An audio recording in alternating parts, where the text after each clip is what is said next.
Hey everybody, it's Mr. Hasquin, and I want to welcome you back to another thing that you should know by being alive, another person you should know, and this one is Jeannette Rankin. I want to talk about her life, her historic elections, her votes on war, her activism, and her overall legacy. Who was she, right? So Jeannette Rankin was born in 1880 near Missoula in the Montana Territory, and she grew up on a ranch, and she eventually attended the University of Montana. She became involved in the women's suffrage movement, and she organized and advocated for women and their right to vote. She was a suffragette. Now, she worked with the National American Women's Suffrage Association, and she helped secure women's suffrage in Montana in 1914, 6 years before the passage of the 19th Amendment to the Constitution. Jeannette believed that women's voices needed to be heard in government.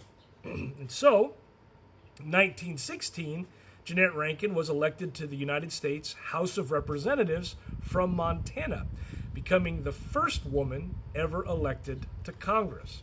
This was 4 years before women could vote nationally, and she ended up with a seat in the House. Her first day, on April 6th, 1917, Congress voted on entering World War I, and Rankin voted against the war. And she said, "I want to stand by my country, but I cannot vote for war." She was one of 50 members of the House that voted no, and the only woman. Now, while in Congress, Rankin advocated for women's rights and child welfare laws. She pushed for legislation to protect women and children in the workforce, in labor, and she also continued her work for universal suffrage. She was progressive for her time.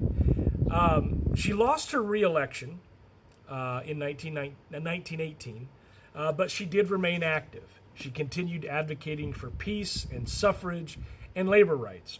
She worked with the Women's International League for Peace and Freedom, and she returned to Congress 2 decades later. And as it would have it, in 1940, Rankin was reelected to Congress for Montana, and after Pearl Harbor, Congress voted on declaring war on Japan, December 8th, 1941, the day after Pearl Harbor. And Rankin cast the only no vote against World War II, saying, "As a woman, I can't go to war, and I refuse to send anyone else." She was heavily criticized, and she did not run again. She did continue to be active in her years outside of Congress. She protested the Vietnam War in the 1960s. She led the Jeannette Rankin Brigade, which was a women's march against the Vietnam War in 1968, and she remained a symbol of conscience and peace activism throughout her entire life. Why does Jeannette Rankin matter?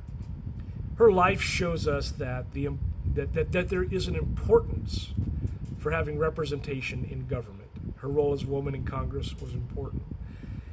Her life shows us that, the courage to stand by your principles, even when those principles are unpopular. And her life shows us that, the role women played in shaping American history. Jeannette Rankin was the first woman in Congress, a suffrage leader, and a lifelong peace activist. She reminds us that standing for what you believe in can change history, even if you stand alone. This was new. If you learned something new today, hey, throw out a like there for me, please. Comment, follow, share, all those things. It's great. And I'll keep making more things that you should know by being alive.